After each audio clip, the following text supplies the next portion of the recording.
இது, என்னடா பிறவி இது, எதுக்குடா இப்படி வாழணும், படின்றாங்க, இது பண்றாங்க, எல்லாரும் செத்து தானே போறாங்க, அப்படி சாகிறதுக்கு எதுக்கு இப்படி எல்லாம் நம்ம வாழணும்?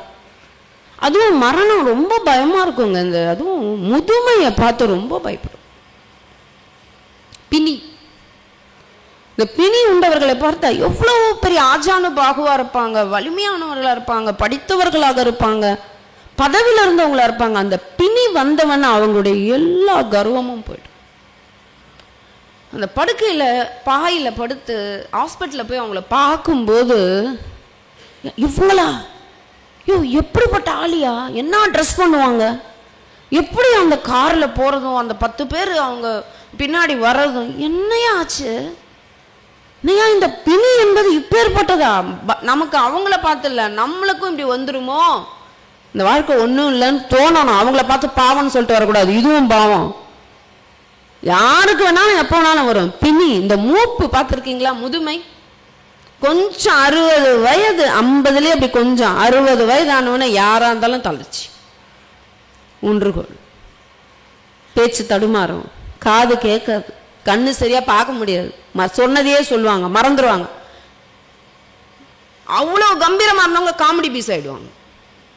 இவர் இப்படிதான் கேட்டதே கேட்பாரு, காஃபி குத்தியானின்னு பக்கத்துல இருக்க டம்ளர் எடுத்து காட்டுவாங்க. நான் பணம் வச்சேன்னு எங்க காணோம், நிஜமாவே எடுத்துட்டு கூட இருப்பாங்க. நீ இப்படிதான் வச்சேன்னு சொல்லுவ போ அப்படின்னுவாங்க. நிஜமாகவே எடுத்துட்டு கூட என்ன சொல்லுவாங்க, நீ 10 முறை இந்த மாதிரிதான் இல்லைன்னு சொல்ற அப்படின்னு சொன்னாலும் யாரும் வந்து உங்க பேச்ச நம்ப மாட்டாங்க. நல்லா பார்ப்பேன், நடா வாழ்க்கை இது, நம்மளுடைய ஆற்றலோட அறிவோட பலத்தோட பணத்தோட இருக்கிற வரைக்கும் தான். பணம் இருந்தா கூட இது போயிடுச்சுன்னா, நம்ம பணமே பேங்க்ல இருந்தா கூட, நம்ம பணமே பீரோல இருந்தா கூட நம்ம எடுக்க முடியாது. பணம்லாம் வந்து காப்பாத்தாது. அதிகாரம், பதவி, இதெல்லாம் பார்த்து ரொம்ப நொந்து போயிட்டேன். அப்ப எதுதான் காப்பாத்தும் நம்மள, எது நம்மள கடைசி வரையில் நம்ம மனசுல ஒரு நிம்மதியையும் நம்பிக்கையும் சந்தோஷத்தையும் கொடுக்கும் அப்படின்னு பார்த்தா, எனக்கு தெரிஞ்ச ஒரே ஒண்ணு கடவுளுங்க. இந்த கடவுளை உணர்ந்தவர்களுடைய வாழ்வுதாங்க கம்பீர வாழ்க்கையா நான் பார்த்தேன். ஒரு 63 நாயன்மார்கள், 12 ஆழ்வார்கள், சித்தர் பெருமக்கள், எத்தனை பக்த கோடிகள், அவர்கள் கடைசி வரை எப்படி வாழ்ந்தாங்க. இப்ப வாழ்ந்தா பற்றுக பற்றற்றான் பற்றினை அப்பற்றினை பற்றுக பற்று விட, கடவுளை பிடிச்சு. அப்புறம் அவங்க வாழ்ந்ததுக்கான அர்த்தம் என்ன, தயவா இருந்தாங்க.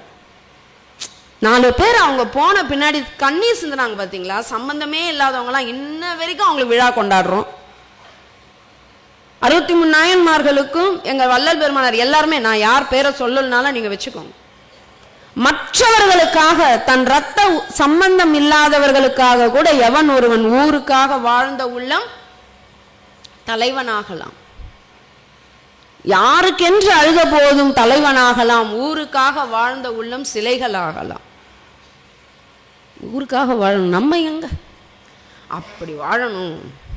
எங்க ஐயா அதை ஒரே வார்த்தை வள்ளல் பெருமானார் சொல்வார், கருணையும் சிவமும் பொருள் என காணும் காட்சியும் பெருகன்றார். வாழ்க்கையினுடைய அர்த்தம் கருணை, சிவம், இது 2 தான் பொருள். வேற ஒன்றும் இந்த வாழ்க்கையில் பொருள் இருப்பதாக தெரியவில்லை. அதனால கடவுளை பிடிச்சுக்கோ.